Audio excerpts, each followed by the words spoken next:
Welcome friends to my YouTube channel. आज हम लोग करने वाले हैं बायोमोलिक्यूल। तो ये क्या है, ये टॉपिक्स क्या है, इसके क्या क्या हम इसमें पढ़ने वाले हैं, तो वो मैं आपको आज बताने वाला हूँ। ठीक है, सबसे पहले हम लोग इंट्रोडक्शन करेंगे। बायोमोलिक्यूल्स में बहुत सारी चीज़ें आती हैं, मैं आपको बता दूँ। सबसे पहले आता है कार्बोहाइड्रेट। ठीक है, जो आपने लगभग आपने सुना होगा, खाने में हम लोग कहते हैं कार्बोहाइड्रेट्स हो गए। इसमें हमारे आने वाले हैं प्रोटीन। ठीक है, प्रोटीन्स हो गए हमारे। और बायोमोलिक्यूल्स में एंजाइम्स भी आते हैं जो कि होते हैं कैटलिस्ट, बायोलॉजिकल कैटलिस्ट होते हैं। जैसे एक केमिकल रिएक्शन में कोई कैटलिस्ट काम करता है, वैसे ही ये भी काम करता है। तो सबसे पहले हम लोग पढ़ने वाले हैं कार्बोहाइड्रेट्स। अगर मैं कार्बोहाइड्रेट्स की बात करूं तो हम लोग with the help of name, carbo मतलब कार्बन, हाइड्रेट का मतलब होता है वाटर। ठीक है, या H2O कह सकते हैं हम लोग, H2O होता है। ठीक है, तो अकॉर्डिंग टू ओल्ड थ्योरी के अकॉर्डिंग क्या था, ओल्ड थ्योरी क्या कहती थी कि कार्बोहाइड्रेट क्या है। ओल्ड थ्योरी कहती थी that carbohydrate that the carbohydrates is, जो भी चीज़ इस फॉर्म में लिखी जा सके, मतलब we can say hydrate of carbon is known as the carbohydrates. Like अगर मैं बात करूँ ग्लूकोज की, जिसका फॉर्मूला होता है C612O6 होता है, तो ये इसको ऐसे लिख सकता हूँ क्या मैं, C6 और H2O का ब्रैकेट 2 टाइम्स। ठीक है, मैं इसको ऐसे लिख सकता हूँ। और मैं क्या लिख सकता हूँ, सुक्रोज 12O22O11, ये भी ऐसे लिख सकता हूँ सुक्रोज। लेकिन क्या थी, फेलियर क्यों क्यों फेल हो गई ये थ्योरी, ये देखिए।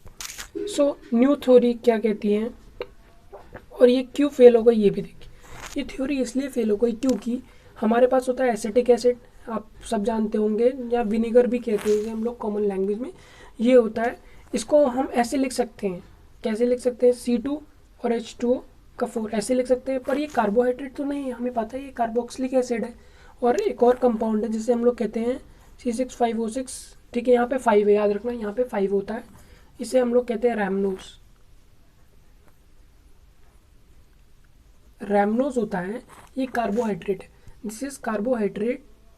बट ये लोग इसे क्या नहीं कर पा रहे हैं, इसे सिग्निफाई नहीं कर पा रहे हैं, ये इस पे वैलिड नहीं। तो न्यू थ्योरी क्या कहती है, हमारी जो न्यू थ्योरी है, ये कहती है कि जो हमारे कार्बोहाइड्रेट्स हैं,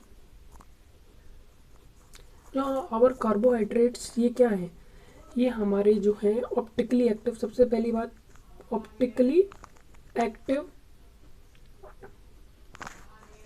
ऑप्टिकली एक्टिव कीटोन, और या तो कीटोन हो या तो एल्डिहाइड हो, एल्डिहाइड।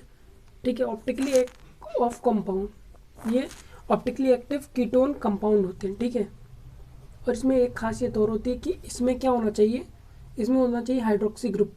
अब जिन लोगों को नहीं पता, हाइड्रोक्सी ग्रुप ये होता है। ठीक है, इसे कहते हैं हम लोग हाइड्रोक्सी ग्रुप। ठीक है, इतना समझ में। अब चलो इसके क्लासिफिकेशन की बात कर लेते हैं। उसके बाद क्लासिफिकेशन की मैं बात करूं तो कार्बोहाइड्रेट्स को हम लोग बहुत टाइप के बेसिस पे हम लोग कर सकते हैं। सबसे पहला होता है ओलिगोसैकेराइड्स, ओलिगोसैकेराइड्स। ठीक है, ओलिगोसैकेराइड। अब आप सोच रहे होंगे ओलिगोसैकेराइड का क्या मतलब होता है। सैकेराइड का मतलब भी होता है कार्बोहाइड्रेट्स ही होता है। ठीक है, वो कार्बोहाइड्रेट ही होता है, वो भी कार्बोहाइड्रेट्स होता है। और ओलिगोसैकेराइड्स होते हैं, पॉलीसैकेराइड्स होते हैं, पॉलीसैकेराइड्स और मोनोसैकेराइड्स। ठीक है, देखो, हाइड्रोलिसिस करने पर अगर zero compound they, on hydrolysis क्या करने पर, तुम इसमें पानी मिला दो। ठीक है, पानी मिला दो, अगर ये कोई भी कंपाउंड नहीं दे, मतलब जीरो कंपाउंड दे, कोई कंपाउंड नहीं, तो इसे कहेंगे मोनोसेक्राइड्स। पॉली, जो 2 से 10 unit of new compound they on क्या करने पर, हाइड्रोलिसिस करने पर। और ये जब 2 कंपाउंड या 1 से 2 कंपाउंड दे हाइड्रोलिसिस करने पर, तो इसे कहते हैं ओलियोसेक्राइड्स। ठीक है, तो मोनो में हमारे आते हैं ग्लूकोज, देख लो, ग्लूकोज, फ्रुक्टोज। ठीक है, ये 2 कंपाउंड हो गए। और पॉली में हमारे आते हैं स्टार्च हो गया। ठीक है, आलू में होता है स्टार्च, प्लांट्स में होता है स्टार्च। सेलुलोज हो गया, जो पढ़ा होगा तुमने बायो में।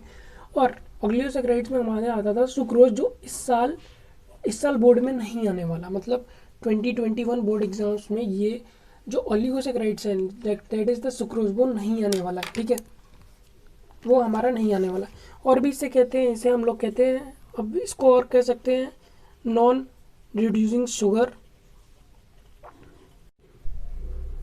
सो मैं बात कर रहा था कि कार्बोहाइड्रेट है नॉन रिड्यूसिंग शुगर और रिड्यूसिंग शुगर में हम लोग क्लासीफाई कर सकते हैं। अब reducing sugar non reducing sugar में फ़र्क क्या होता है?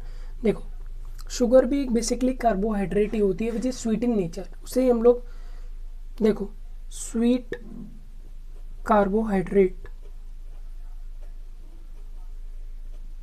इज इक्वल्स टू शुगर, या जैसे हम लोग सैकराइड भी कहते हैं, ये बात ध्यान रखना, ठीक है। अब ठीक है, वो जो रिड्यूस कर दे टॉलिंस रिएजेंट को, ठीक है। अब यहाँ पे टॉलिंस रिएजेंट क्यों है? क्योंकि यहाँ पे कार्बोनाइल ग्रुप है, ठीक है। कार्बोनाइल ग्रुप बोले तो हमारा ये एल्डिहाइड ग्रुप है और कीटोन ग्रुप है, ठीक है।